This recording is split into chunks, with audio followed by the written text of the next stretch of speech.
El uso de la filosofía oculta en nuestra vida cotidiana.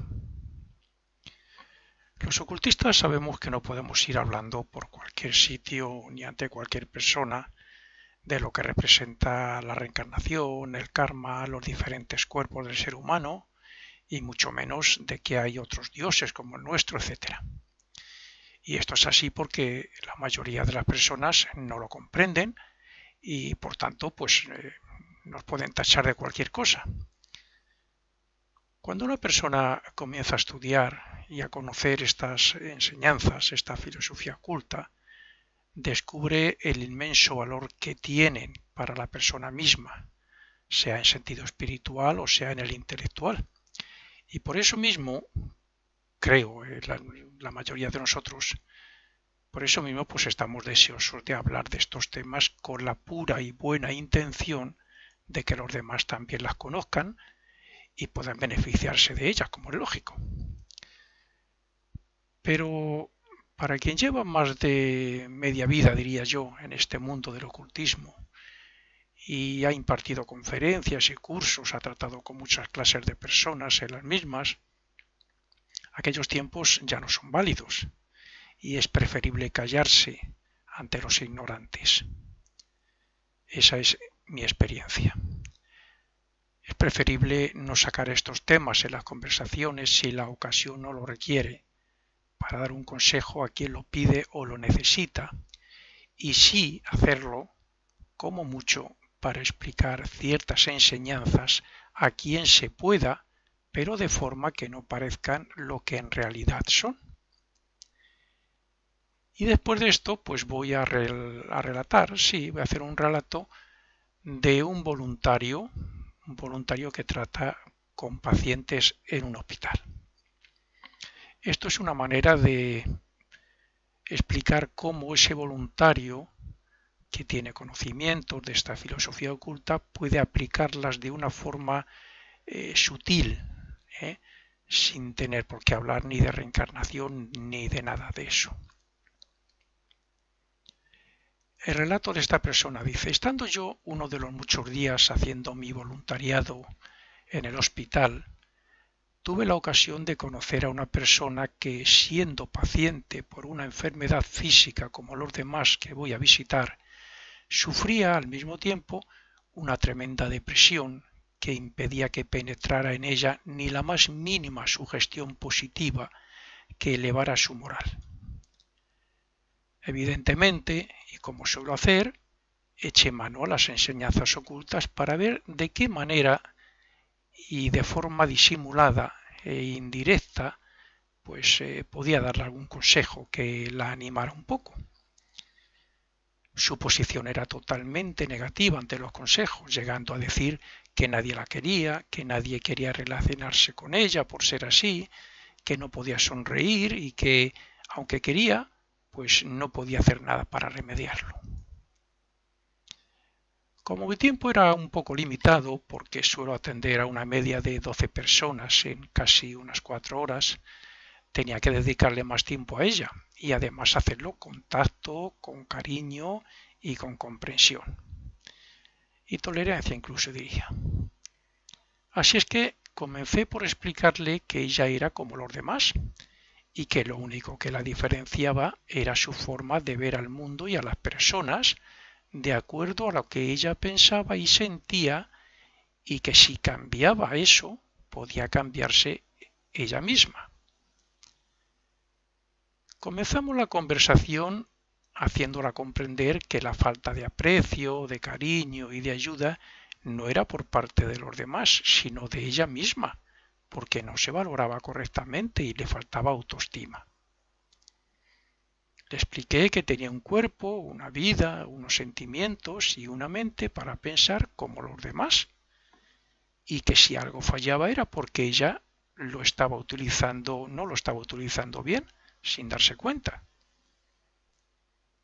Intenté hacerla comprender que ella podía divertirse, hacer deporte y tener unas relaciones sociales como los demás, como todo el mundo, puesto que tenía un cuerpo físico sano y bien cuidado, que la podía ser muy útil en comparación con otras personas minusválidas que no lo podían hacer. por tanto ya debía valorar más su cuerpo físico y su vida. Le expliqué que la vida que nos da Dios es para aprovecharla y hacer cosas agradables que nos hagan felices y que hagan felices a los demás, y no para crearnos traumas y problemas que nos hagan sufrir, sobre todo por dar vueltas a temas que no son buenos en la cabeza. Le dije que los sentimientos que nos alegran la vida y que nos causan una gran felicidad interna los tenía ella, y que solo tenía que despertarlos, haciendo cosas buenas a los demás y pensando en hechos positivos que elevaran su autoestima. Pues si nos centramos en un pensamiento y sentimiento positivo, no puede caber uno negativo. O sea, que si que se quisiera a sí mismo ella como quería a su ser más querido de la familia. Naturalmente, y como era de esperar por mi parte, pues bueno, según la experiencia como voluntario que tengo, su respuesta fue más negativa que positiva. Es decir, me dijo que ella no podía pensar en hacer nada que la causara alegría y que no le apetecía tampoco hacer nada para que los demás la vieran desde otra perspectiva.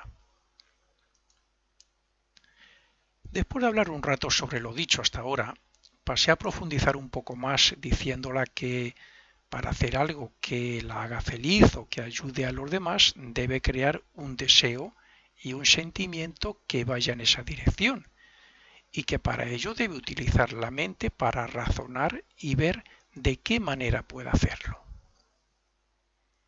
Le dije, naturalmente que para hacer esto debes poner en práctica la voluntad, que es un poder del alma, y está por encima de los pensamientos y de los deseos.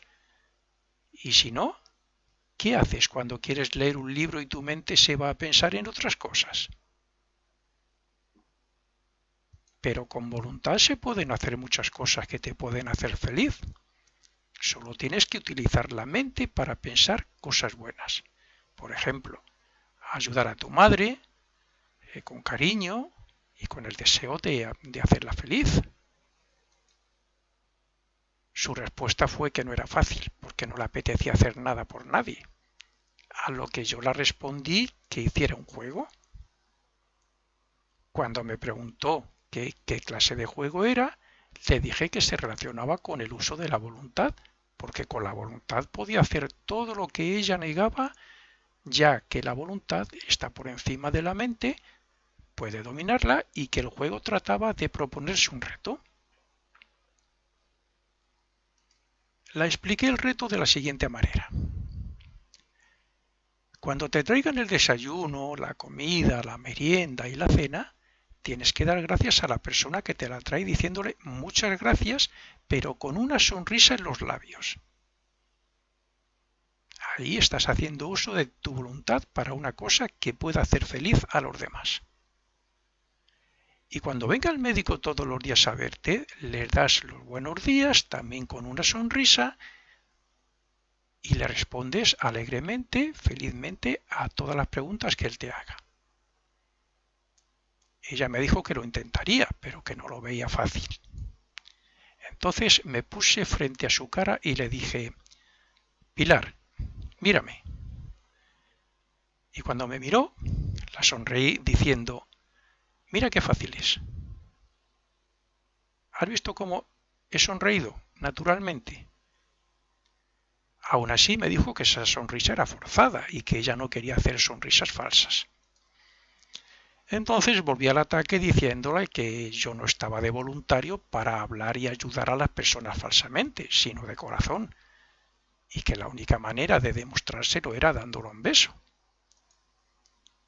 La di un beso en la frente y ella expresó una media sonrisa. Entonces aproveché y la pregunté, ¿me das un beso tú a mí? Sabía que le costaría mucho, pero me lo dio. Y, aunque sin sonrisa, sus ojos expresaron algo nuevo que me hizo comprender que algo había conseguido yo. No tenía mucho tiempo porque ya terminaba mi turno de 4 horas de voluntariado, pero no me quería ir sin explicarle algo más. Aprovechando que me había dicho que no podía pensar en cosas que la hicieran feliz, la pregunté que si tenía recuerdos felices dentro de la vida familiar y social. Al decirme que sí y que algunos eran muy especiales, le propuse un trabajo sobre ella misma.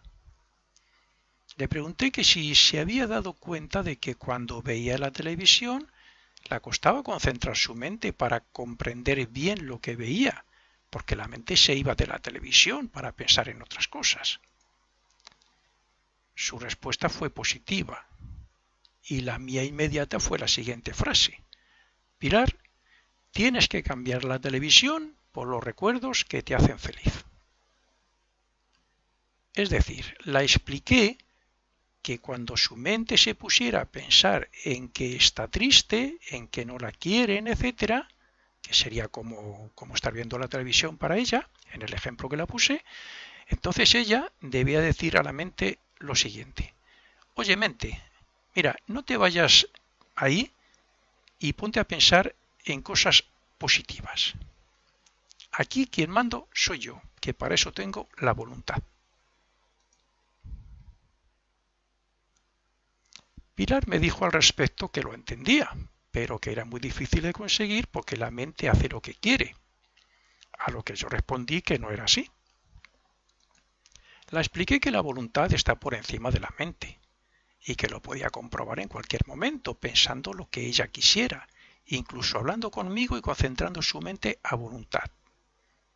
Podía hablar conmigo y en un momento dado pensar en cualquier otra cosa si ella quería. Su depresión y negatividad volvió a mostrar la cara diciéndome que ella no podía y que no sabía cuándo pensaba la mente y cuándo ella. Por consiguiente, me vio obligado a buscar otra respuesta basada en la filosofía oculta y la propuse que practicara la autoobservación. Le dije: te habrás dado cuenta de que si piensas en algo que te hace feliz, sientes en cierto modo felicidad. Que si recuerdas algo del pasado que te hizo reír, sentirás también algo bueno. Y que si piensas en hechos malos que te hayan podido hacer, te pondrás triste o alterada. Luego entonces puedes comprobar que detrás y unido a cada pensamiento va un sentimiento o un deseo que te puede hacer bien o mal, dependiendo de lo que pienses. Y tú vas a pensar lo que, si utilizas tu voluntad, quieras. Por tanto, según sean los pensamientos, así serán los sentimientos o las emociones.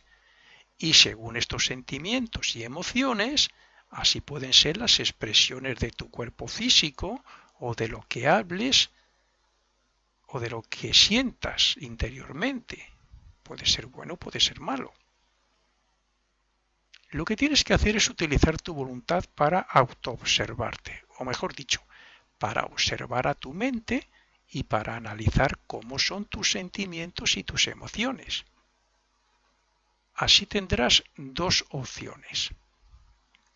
La primera, utilizar y fortalecer tu voluntad para estar pendiente de ti misma.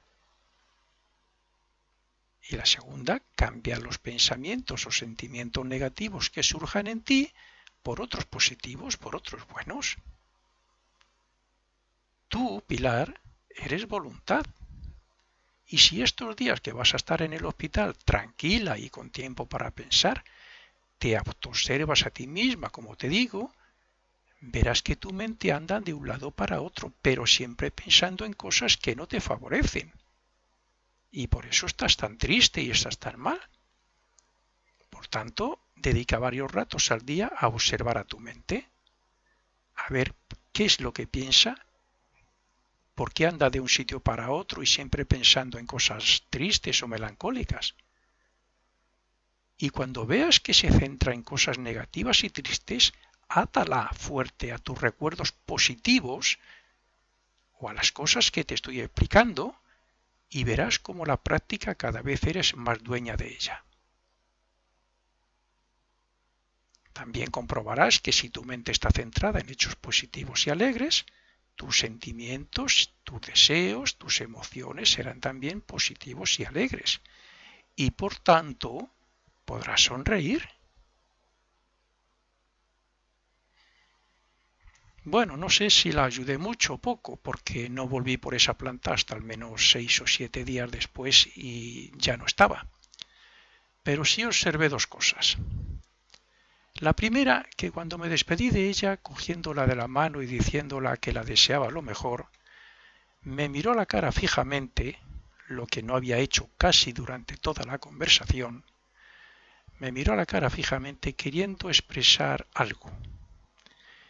Y segunda, que su madre, que había estado presente toda esa media hora aproximadamente, tenía lágrimas en sus ojos y me agradeció, mejor dicho, nos agradeció a mi compañera y a mí, porque íbamos dos personas, muchísimo lo que habíamos dicho y nos dijo que nunca lo olvidaría. Así es que yo creo que es deber del ocultista, del que tiene conocimientos de filosofía oculta o simplemente está en una ONG y sabe que se puede hacer mucho bien con el buen pensamiento, con los buenos sentimientos, con los buenos deseos. Pero hablando del ocultista, como digo, es un deber enseñar la verdad de alguna manera, sea de forma disimulada o camuflada, o sea claramente a quien la busca. Pero yo he comprobado muchas veces que si ponemos un poquito de corazón, nuestra ayuda y la satisfacción de la otra persona es mucho mayor todavía.